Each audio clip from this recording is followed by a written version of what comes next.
देखिए, आज देश के प्रधानमंत्री जी का जन्मदिन है। सबसे पहले तो देश के प्रधानमंत्री को बहुत बहुत शुभकामनाएं। लेकिन हम बहुत अफसोस के साथ ये भी कहना पड़ रहा है कि आज ये देश का दुर्भाग्य है और देश के युवाओं का दुर्भाग्य है कि आज के दिन को बेरोजगारी दिवस के रूप में मनाया जा रहा है। वजह ये कि पढ़ लिख कर भी युवाओं के पास कोई रोजगार नहीं है। देश में हर तबका जो पीड़ित है, शोषित है और किसी की भी सुरक्षा नहीं है। कोई भी समाज में सुरक्षित नहीं है, चाहे वो माताएं हो, बेटियां हो, नौजवान हो, किसान हो, युवा हो, बॉर्डर पर सरहदों पर बैठा हुआ सैनिक हो और या किसान हो या मजदूर हो, किसी की भी सामाजिक सुरक्षा नहीं है। बहुत दुख के साथ ये कहना पड़ रहा है कि हमारे युवा जो हैं इतना पढ़ने के बाद भी उनके लिए कोई रोजगार नहीं है। पकौड़ा रोजगार के लिए बोला जाता है और अब तो पकौड़ा रोजगार भी मुश्किल हो गया है, क्योंकि रसोई गैस की भी दाम बहुत ज़्यादा बढ़ गई है और तेल की भी कीमत बहुत ज़्यादा बढ़ गई है। तो इसलिए अब युवा जो है पकौड़ा रोजगार भी नहीं कर सकते हैं। तो हमारे युवाओं के सामने जो बहुत बड़ी चुनौती है उनका भविष्य, क्या उनका भविष्य क्या होगा, कैसा उनका भविष्य होगा, अंधकार में होगा या आने वाला समय कैसा होगा, ये युवाओं के लिए नहीं, देश के एक एक जनता के लिए अब हमारा भविष्य जो है वो चुनौतीपूर्ण है। जिस तरह देश में सरकारी संपत्तियों को लगातार बेचे जा रहे हैं, बहुत दुख की बात है, लगातार बेचे जा रहे हैं। एक आम जनता का अधिकार कहाँ पर होता है? सरकार की संपत्तियों पर ही तो हमारा अधिकार होता है। और दूसरी बात, इस तरह सरकारी संपत्तियों को प्राइवेट हाथों में देने के बाद आरक्षण भी खत्म हो जाएगी। तो इस तरह जो दबे कुचले शोषित, जो बाबा साहब अम्बेडकर ने संविधान लिखा था, वो संविधान भी अब खतरे में है। संविधान का भी जो है खतरे में है, जो संविधान और दलित, पिछड़ा, शोषित वर्ग भी खतरे में है। उन्हें तो ऐसे ही समाज में बराबरी नहीं मिल रही थी, अब सरकारी नौकरियों में भी उनका कोई योगदान नहीं रहेगा, कुछ नहीं मिलेगा, क्योंकि वो तो सब प्राइवेट हाथों में चले जा रहे हैं। ठीक है, आत्मनिर्भर बना रहे हैं ना मोदी जी सबको। हाँ, मैं क्या बोलूं इस पर, कैसा आत्मनिर्भर? तो फिर आप प्रधानमंत्री किस लिए हैं? देश को ऐसे ही छोड़ दीजिए, फिर जंगल राज के तरफ चला जाए, फिर पूर्व पाषाण काल में चले जाए, फिर जरूरत ही नहीं है किसी की, सब आत्मनिर्भर रहेंगे, खुद कमाएंगे, खुद खाएंगे, खुद अपना सोचेंगे। आप टैक्स क्यों ले रहे हैं?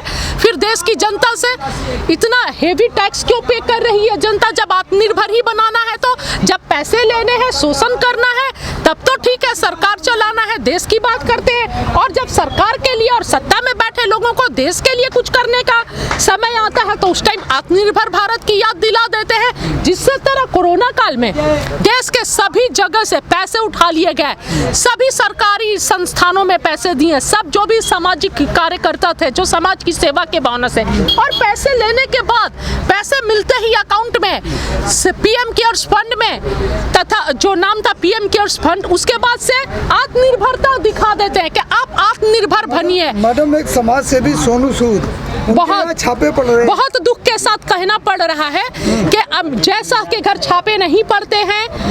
अंजना ओम कश्यप की प्रॉपर्टी 7 सालों में इतनी ज्यादा बढ़ जाती है, उनके घर ईडी सीबीआई के छापे नहीं पड़ते हैं। पर सोनू सूद जो गरीबों का मसीहा था, जो गरीब मर रहे थे, प्रवासी मजदूर सड़कों पर, पूरे देश में मौत का मंजर था, वैसे समय में ये मानवता की इसने सेवा की।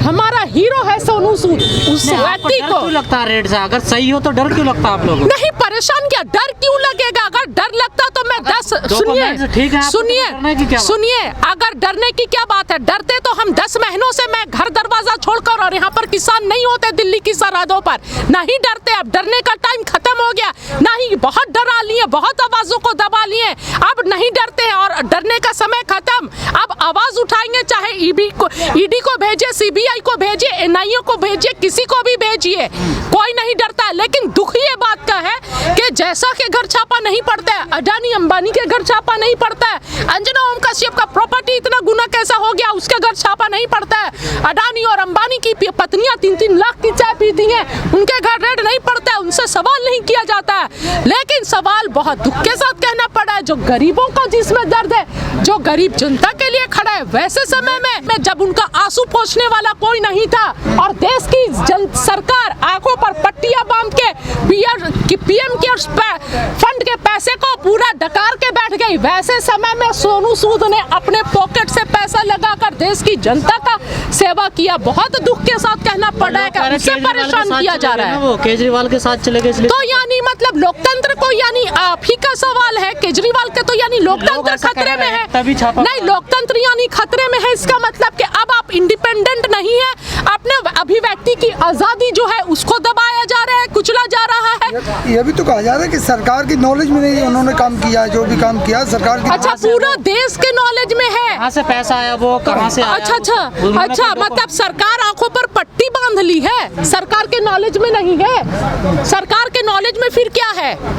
सरकार के नॉलेज में तालिबान है, अफगानिस्तान है, पाकिस्तान है, लेकिन अपने देश में क्या हो रहा है उससे कोई मतलब नहीं है, वो सरकार के नजरों में नहीं आता है। और ये गोदी मीडिया जो नेशनल मीडिया है दिन रात खबरें दिखाती है अपने देश की जनता के साथ क्या हो रहा है। यूपी में अभी बच्चे मर रहे हैं ऑक्सीजन सिलेंडर के बिना। 3 महीने पहले देश में मौत का मंजर छाया हुआ था, लाशों की लाइन लग गई थी कब्रिस्तानों में, शमशानों में, नदियों में लाशें तैरी हैं गंगा में, उसके बारे में कोई बात नहीं होती है, कोई वार्तालाप नहीं होती है, अपने सत्ता के सरकार के कमियों पर बात नहीं होती है।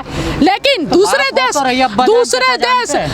देश की समस्याओं को ये लोग उजागर कर रहे हैं। हमें दूसरे से देश से क्या लेना देना है, हमारे देश में क्या हो रहा है हमको तो उस पर चर्चा करना है ना। सरकार सर्वोपरि रखती है। कहाँ रखती है? महिलाओं को सर्वोपरि, सबसे ऊपर। हाँ, सही बात है, बेटी बचाओ बेटी पढ़ाओ एक ढोंग।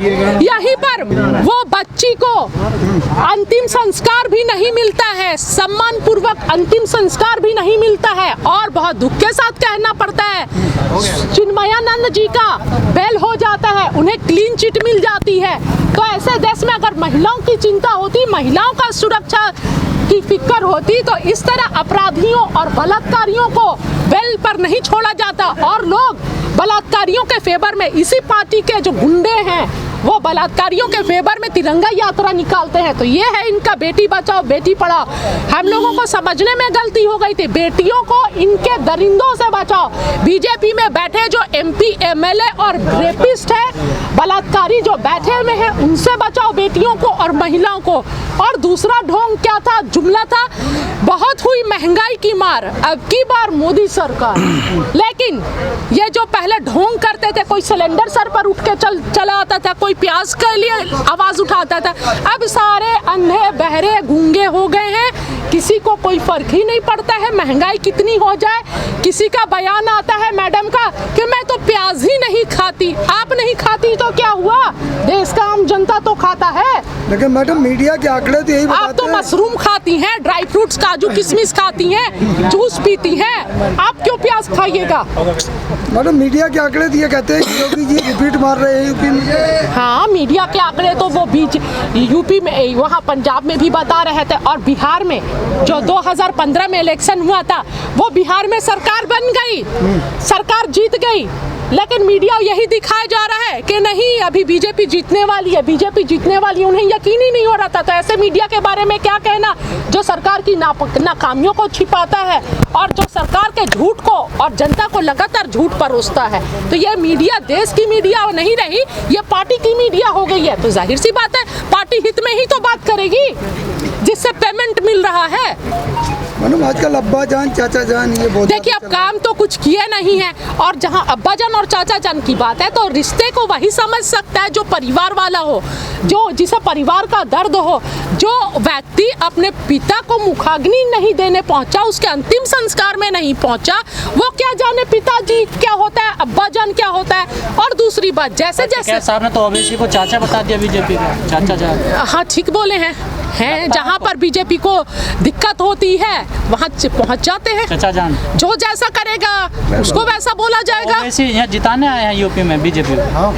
जो जैसा करेगा, पता नहीं क्या करने आए हैं, लेकिन बीजेपी जहाँ संकट में होती है भाईजान को, हैदराबादी भाईजान को याद कर लेती है, जो जैसा बुक करेगा वैसा बोला जाएगा। हैदराबादी बिरयानी महंगी पड़ेगी यूपी। हाँ, बहुत ज्यादा महंगी पड़ेगी भैया, दाल रोटी खा लो, दाल रोटी खा लो, नहीं पड़ेगी।